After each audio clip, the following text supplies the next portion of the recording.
Қазақстандық Абдуғапар Сманов деген ұстазды барыңыздар танисыздар. Ошол киши айтат, 13 жолу ажыға барып келген кишинин үйүнө конокко бардым дейт. Мени менен жакшы дейт, дамыла деп дейт. 13 жолу ажыға барып келген. Эме элестетиңиздер, бай киши, диндар киши.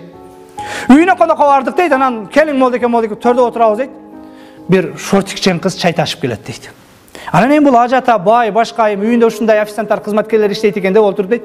Ажака, бул кыз ким? Буну узунураак кийдирип койбопсуз десем дейт. Шырагым кой, шырагым деди дейт.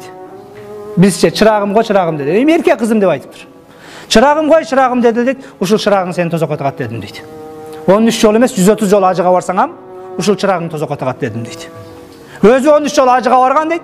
Мени юбка менен кызы, шортик менен кызы мага тамак ташып атат дейт. Тилекке каршы ушуну аталар айтышыбыз керек эле, акалар айтышыбыз керек эле. Тилекке каршы биздин ордубузга устаздар айтса, туура кабыл албастан кайра каршы чыкканыбыз өтө өкүнүчтүү.